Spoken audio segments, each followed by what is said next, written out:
Hi, this is Vanshika Chauhan and I am working as a legal intern with Lexis & Company, and today I'll be talking about the Unlawful Activities Prevention Act of 1967 and the 2019 amendment of the act.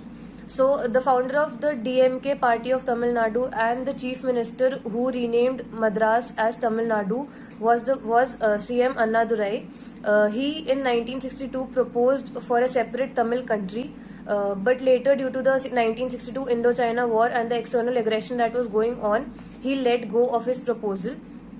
So the central government faced external aggression at one side and the demand for a separate country on the other hand, and it was a complete chaos. At this point of time, the central government realized that in order to deal with the external aggression, they have the emergency provisions in place, which was Article 352 of the Constitution of India.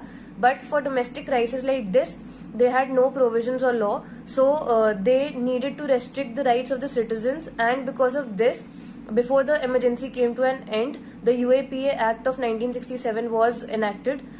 It was passed by the National Integration Council, who set up a committee for national integration and regionalization.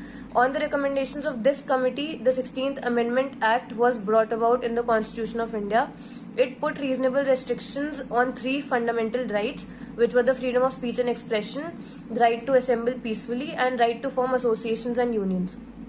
So the UAPA is an anti-terror legislation, and its enforcement body is the National Investigation Agency, which is India's central counter-terrorism agency. The act mainly deals with unlawful activities. Now, what are unlawful activities? Unlawful activity may be any action of an individual or an organization with the intent of bringing cession or separation, or it disrupts or questions the sovereignty or the territorial integrity of India.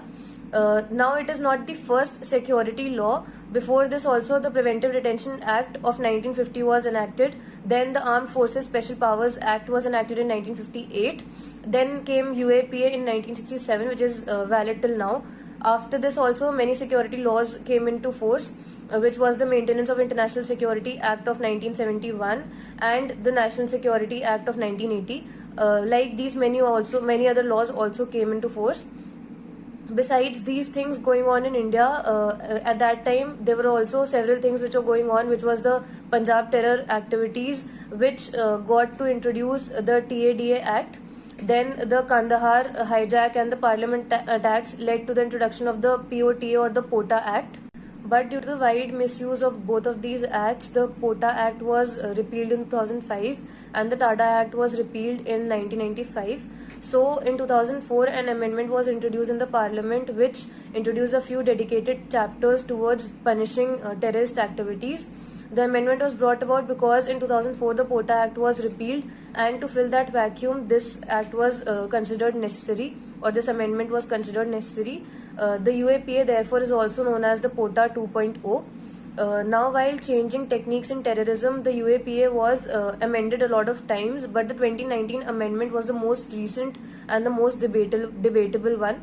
While 2019 amendment was being passed, the opposition and the civil liberties raised the question or objection that this act is at high risk of being misused because it empowers the government to control, monitor and curb any kind of dissent. So it majorly brought three changes. First is that before 2019, the act was only applicable to organizations, but now it is applicable to individuals also under section 35 and 36 of the act.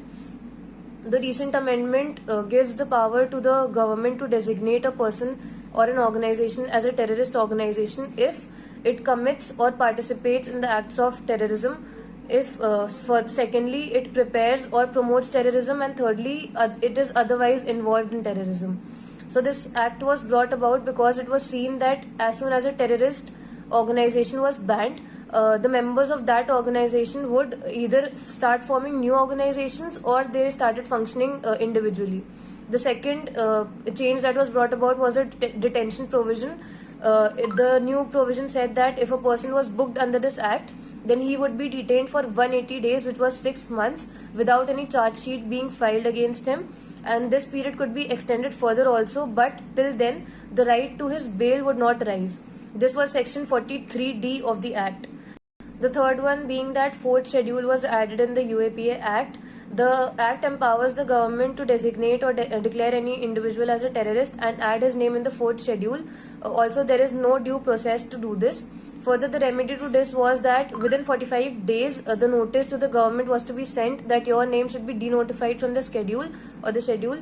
Now, there were three major problems with this act. First one being that there was a 180-day period detention which was without any bail, and no bail right would have arisen before the expiry of this period. Also, the regular period for as long the person can be detained is 60 or 90 days for a maximum, but in this it was 6 months, which was very long. Secondly, declaring someone as a terrorist means civil death. Also, thirdly, the person had to apply to the same authority who brands him as a terrorist, which was unfair to some extent.